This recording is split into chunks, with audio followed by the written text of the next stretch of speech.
Good morning all of you. हमारे YouTube channel geography junction में आपका एक बार फिर हार्दिक स्वागत है। आज हम आपके लिए नए टॉपिक से पहले जो मिट्टी, राजस्थान की मिट्टी के बारे में पढ़ा था। राजस्थान में कितने प्रकार की मिट्टियाँ हैं, उन मिट्टियों की समस्या या मिट्टियों से जो अपरदन होता है या मिट्टी अपरदन क्या होता है, उनके संबंधित अपन का पार्ट 2 लेके आए हैं। और उनमें अपन पढ़ेंगे कि मृदा अपरदन क्या होता है, जो मिट्टी का अपरदन क्या होता है, उसकी क्या विशेषता है, या मिट्टी जो अम्लीय हो जाती है, क्षारीय हो जाती है, तो उनकी रोकथाम के लिए अपन को क्या करना चाहिए, या जो अपन को क्या उपाय करना चाहिए, या मृदा अपरदन को रोकना या मृदा अपरदन के प्रमुख कारण कौन कौन से हैं, उनके बारे में अपन इस लेक्चर में पढ़ेंगे। तो सबसे पहले कहते हैं कि मिट्टी का अपरदन, मृदा अपरदन, यानी जो मिट्टी है, मिट्टी का जो अपरदन है वो जो किसी भी प्रकार की मिट्टी का अपरदन जल द्वारा, पवन द्वारा या अन्य कारकों द्वारा एक स्थान से दूसरे स्थान पर कटकर जाना, यानी मिट्टी एक स्थान से दूसरे स्थान पर जाएगी तो वो कहलाता है मिट्टी का अपरदन। चाहे वो वायु द्वारा भी हो सकता है, वो जल द्वारा भी हो सकता है, वो अन्य कारकों के द्वारा भी हो सकता है। तो इस प्रकार ये अपन कह सकते हैं कि जो मृदा अपरदन है, इसको मरुस्थल में रेंगती हुई मृत्यु भी कहते हैं। यानी मिट्टी जो एक स्थान से दूसरे स्थान पर जाती है, इसको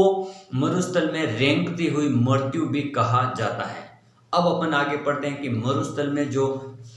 मृदा अपरदन है वो सबसे पहले होता है पवन द्वारा। तो राजस्थान की बात की जाए तो राजस्थान का जो सर्वाधिक क्षेत्र है वो मरुस्थलीय प्रकार का क्षेत्र है। और मरुस्थलीय प्रकार के क्षेत्र में जो मिट्टी है, उनके जो कण होते हैं, बड़े बड़े कण, वो असंगठित प्रकार के होते हैं, यानी खुले हुए होते हैं। तो जैसे भी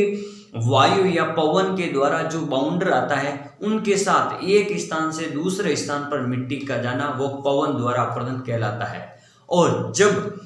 वर्षा ऋतु में बाढ़ का पानी या जो वर्षा ऋतु का पानी है जो सर्वाधिक यानी ज्यादा मात्रा में आएगा, तो पानी के साथ में मिट्टी के कण एक स्थान से दूसरे स्थान पर जाते हैं, तो इनके कारण जो अपरदन होता है उसे कहते हैं जल द्वारा अपरदन या जलीय अपरदन कहते हैं। और तीसरा अपन पढ़ते हैं कि अवनालिका द्वारा अपरदन क्या होता है। यानी जब कोई नदी या कोई छोटे नाले, उनके द्वारा एक नाली के रूप में पानी का जाना और उनके कणों का उनके साथ में जाना या बड़े बड़े गड्ढे हो जाना, उन्हें अपन कहते हैं अवनालिका अपरदन। जैसे राजस्थान की बात की जाए तो राजस्थान में जो हड़ौती क्षेत्र है, कोटा चंबल वाला क्षेत्र है, वहां पर अवनालिका अपरदन सर्वाधिक देखने को मिलता है। वहां पर चंबल में जो बड़े बड़े गड्ढे होते हैं पानी के द्वारा, चंबल नदी के द्वारा, उनको अपन बीहड़ या उत्खात भूमि भी कहते हैं, बीहड़ या उत्खात भूमि। और इन बीहड़ या उत्खात भूमि की मुख्य विशेषता यह है कि इन बड़े बड़े गड्ढों में जो वहां के डाकू हैं, उनको जो रहने के लिए या छिपने के लिए आवास मिल जाता है, इसलिए उस क्षेत्र को डाकुओं का निवास स्थान या डाकुओं की भूमि या डाकुओं की शरण स्थली भी कहा जाता है। यानी बीहड़ है वो डाकुओं के छुपने का स्थान है, यानी बड़े बड़े गड्ढे वहां डाकू आके छुप जाते हैं, तो इसलिए इनको कहते हैं डाकुओं की शरण स्थली कहा जाता है। आगे अपन बात करते हैं कि मृदा अपरदन के मुख्य कारण क्या क्या है। तो सबसे पहला कारण है वनोन्मूलन। यानी जो अपन के वन है, इन वनों को अपन जितने ज्यादा कटिंग करेंगे, यानी वनों की जितने ज्यादा अपन कटाई करेंगे, तो उतना ही ज्यादा जो मिट्टी का अपरदन है वो होता जाएगा। जो वन होते हैं, जो पेड़ पौधे होते हैं, वो अपनी जड़ों को मिट्टी को पकड़े हुए रखते हैं, अपनी जड़ों के द्वारा मिट्टी को पकड़े हुए रखते हैं। जब अपन पेड़ भी काट देंगे तो जो मृदा का जो अपरदन है वो सर्वाधिक होता जाएगा वृक्षारोपण के नहीं करने से या वृक्षों को काटने के द्वारा। दूसरा भाग है अपन के वनोन्मूलन के बाद में पशुचारण। यानी किसी भी स्थान पर अपन अधिक मात्रा में या लंबे समय तक अगर अपन पशुओं को चराएंगे एक ही स्थान पर, तो पशुओं के पैरों या खुर के द्वारा जो मिट्टी में जो ऊपर की परत होती है जमी हुई, वो परत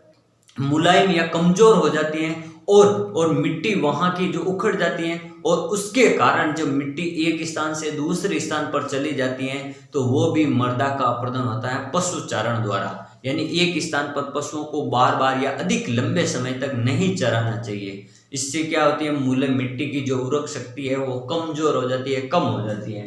दूसरा कारण अपन पढ़ते हैं तीसरा, जूमिंग कृषि के द्वारा अपरदन कैसे होता है। जैसे जूमिंग कृषि पहले किसे कहते हैं, यानी जो आदिवासी जातियां होती हैं वो पेड़ पौधों या जंगलों को काट कर वहां पर खेती कर लेते हैं और 2-3 साल तक वहां पर अच्छी खेती होती है, फिर वो भूमि अनउपजाऊ हो जाती है और उनको छोड़कर फिर दूसरे जंगलों में चले जाते हैं और फिर वहां पर वापस वनों की कटाई करके जो पेड़ वहां पर कृषि करते हैं। तो इस कारण जो वनों की खेती आदिवासी जनजातियों द्वारा 2-3 सालों के लिए की जाती है, उस वो कृषि होती है उसको अपन जूमिंग कृषि भी कहते हैं या वालरा कृषि भी कहते हैं अपन राजस्थान की बात की जाए तो। और वालरा कृषि जैसे आदिवासी जनजाति अगर पहाड़ी क्षेत्र पर करे तो उसे चीमाता वालरा कृषि भी कहते हैं या चीमाता जूमिंग कृषि कहते हैं। और जो मैदानी क्षेत्रों में आदिवासी जनजातियों द्वारा की जाने वाली कृषि को जूमिंग कृषि या दजिया कृषि भी कहा जाता है, दजिया कृषि भी कहा जाता है। अगली बात करते हैं अति सिंचाई यानी मृदा अपरदन। कोई भी भाग यानी किसी भी कृषि क्षेत्र को बार बार या अधिक सिंचाई करने के कारण वहां की जो मिट्टी की जो उर्वरक शक्ति है या वहां की जो मिट्टी के कणों के में जो उर्वरक शक्ति है वो कमजोर हो जाएगी और वहां अति सिंचाई के कारण मृदा अपरदन भी जल्दी होगा, क्योंकि वहां की मिट्टी एक बार पानी से गीली होगी एक बार सूखेगी, तो ताप की क्रिया के कारण वो कण अलग अलग हो जाएंगे और खुले हो जाएंगे, उसके कारण मृदा का अपरदन होता है। तीसरा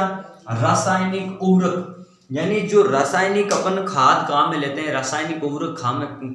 काम में लेते हैं, उनके रासायनिक उर्वरक के अधिक काम में लेने से जो अभी अपन को कृषि में अधिक उपजाऊपन या उनको कम समय के लिए अधिक उत्पादन देंगे, लेकिन जब ये लंबे समय के बाद में थोड़े वर्षों के बाद में रासायनिक उर्वरक इतने ज्यादा हानिकारक होते हैं कि वो मिट्टी की उर्वरक क्षमता को कम कर देते हैं और फिर वहां से जो मिट्टी के कृषि की उत्पादकता है वो भी कम हो जाएगी और मिट्टी में जो अपरदन की क्रिया वो भी ज्यादा तेज हो जाएगी। फिर बात करते हैं, अगला कारण आता है अवैज्ञानिक ढंग से कृषि करना। जैसे किसी भी जो कृषि क्षेत्र है उसी क्षेत्र को वर्ष में 2-3 बार बोना या जोतना या उसी क्षेत्र को लंबे समय तक उस एक ही क्षेत्र पर कृषि करना, यानी उसको प्रति भूमि के लिए नहीं छोड़ना। अगर हम किसी भी एक क्षेत्र को अगर बार बार या कई सालों तक वहां पर कृषि करेंगे तो वहां की जो मृदा की अपरदन की क्षमता वो भी कम हो जाएगी और अपरदन की क्रिया भी ज्यादा हो जाएगी। इसको कहते हैं मृदा वैज्ञानिक ढंग से कृषि नहीं करने का कारण है। अगर उसमें अपन को सस्य चक्र चलाना चाहिए, यानी फसलों को बार बार अलग अलग ढंग से और अलग अलग प्रकार की फसलों को बोना चाहिए और कुछ समय के लिए 4-5 साल के बाद में उसको प्रति भूमि के लिए भी छोड़ना चाहिए, तब वो मृदा अपरदन नहीं होगा और मिट्टी की उर्वरक शक्ति भी बनी हुई रहेगी। अब अपन बात करते हैं कि मृदा अपरदन को रोकने के क्या क्या कारण है। जो मृदा अपरदन हो गया, अब उसको अपन को रोकने के क्या क्या कारण। सबसे पहला कारण है कि मृदा अपरदन को रोकने के लिए मृदा अपरदन को रोकने के लिए अपन को वृक्षारोपण करने की आवश्यकता है, यानी जन जागृति के द्वारा या लोगों को जागरूक करके अधिक से अधिक वृक्षारोपण करना चाहिए। अधिक से अधिक वृक्षारोपण करेंगे तो वृक्ष है जो वृक्षों की जड़ें हैं वो मिट्टी की मात्रा को या मिट्टी को जकड़े हुए रखेगी या पकड़े हुए रखेगी और उनके ऊपर दबाव बनाए रखेगी, तो मिट्टी का अपरदन नहीं होगा। ये वृक्षारोपण पहला काम है। दूसरा काम आता है आपको वैज्ञानिक ढंग से कृषि करना, यानी वैज्ञानिकों के बताए अनुसार या वैज्ञानिक ढंग से बार बार कृषि में नए नए परिवर्तन करना, नए नए नवाचार करना चाहिए कृषि में। और उसके कारण रासायनिक उर्वरक की जगह अपन को जैविक उर्वरक का प्रयोग करना चाहिए, जिससे मिट्टी की उर्वरक क्षमता भी बनी रहेगी और मिट्टी में अधिक समय तक फसलों की अधिक उत्पादन भी होता रहेगा। इस प्रकार उससे भी मृदा अपरदन कम होगा। फिर अपन बात करते हैं नदियों व बांधों का निर्माण करना।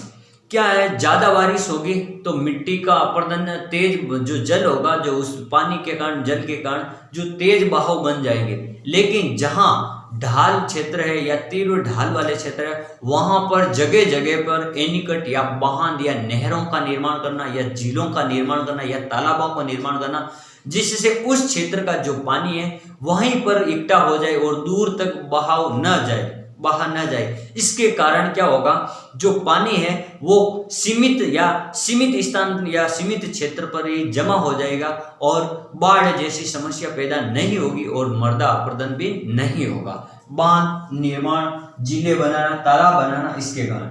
फिर होता है एक पशुचारण, यानी जो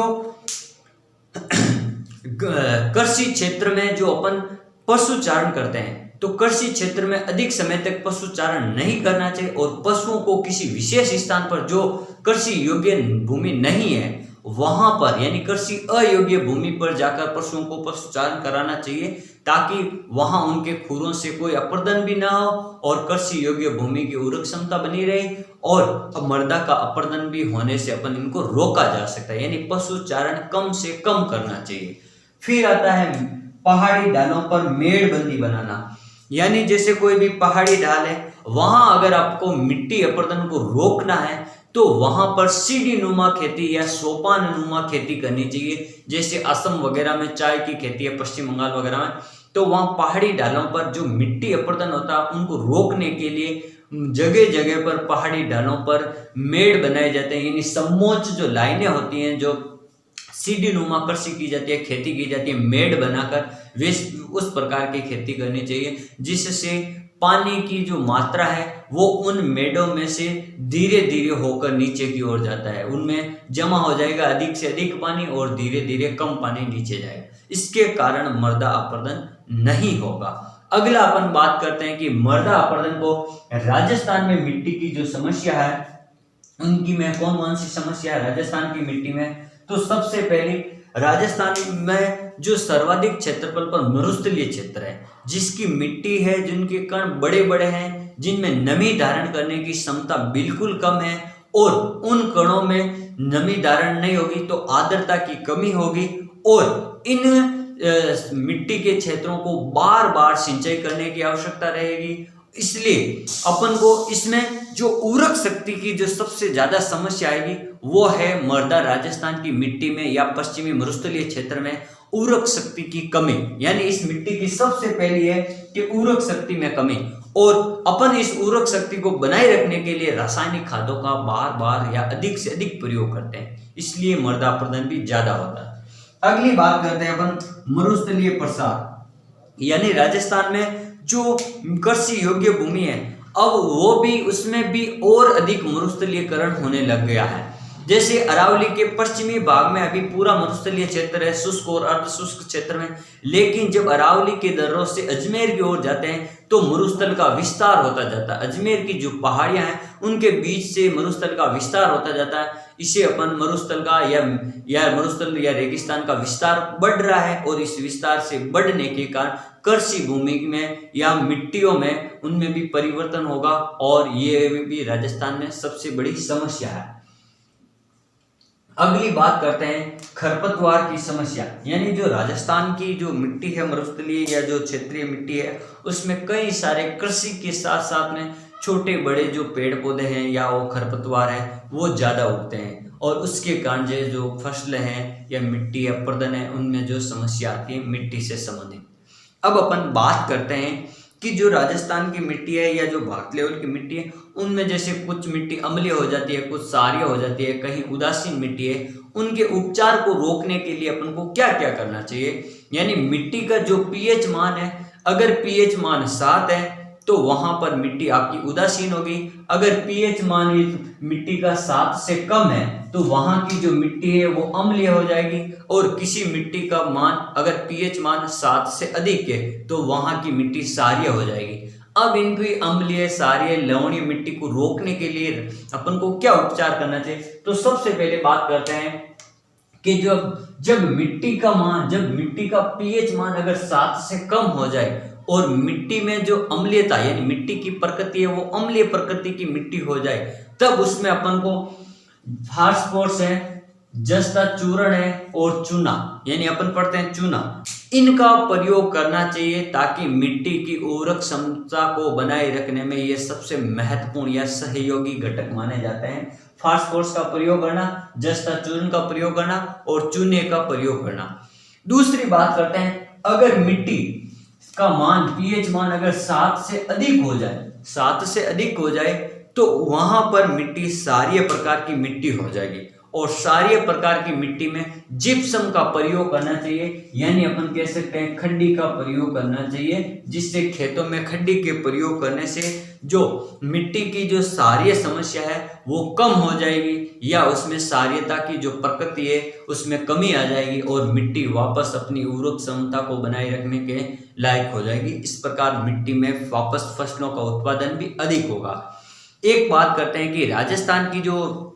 मिट्टी है वहां लवणीय मिट्टी में सेम की समस्या, या जो दलदली मिट्टी है, लवणीय या जो दलदली मिट्टी है, दलदली मिट्टी, तो दलदली मिट्टी में सेम की समस्या ज्यादा है। जैसे अपन बात करते हैं हनुमानगढ़ जिले में, यानी गंगानगर हनुमानगढ़ जिले में जो नहरीकरण हुआ है, यानी इंदिरा गांधी नहर का जो पानी आया है, उस नहरीकरण की सिंचाई के कारण वहां जो नहरों के आसपास का क्षेत्र है जहां प्रतिदिन पानी चलता है, तो वहां के जो आसपास का क्षेत्र दलदली सा हो गया है। उस दलदली क्षेत्र में जो कृषि अयोग्य क्षेत्र हो गया है, इसलिए इस क्षेत्र को अपन सेम की समस्या से मानते हैं। यानी हनुमानगढ़ का एक बड़ा पल गांव है जो सेम की समस्या का सर्वोच्च उदाहरण है, वहां पर ये समस्या ज्यादा है। इनको रोकने के लिए भी अपन को जिप्सम का प्रयोग करना चाहिए, सेम की समस्या को रोकने के लिए। अगर राजस्थान में बात की जाए कि लवणीय मिट्टी वाले जिले कौन से हैं या दलदली मिट्टी वाले जिले, तो ये अपन बात करते हैं गंगानगर हनुमानगढ़, जहां पर अधिक सिंचाई या अधिक नहरीकरण के कारण मिट्टी लवणीय हो गई है, और बाड़मेर और जालौर, बाड़मेर और जालौर की जो मिट्टी है वो भी लवणीय मिट्टी है, वो भी लवणीय मिट्टी के जिलों में आते हैं, बाड़मेर और जालौर। Thank you.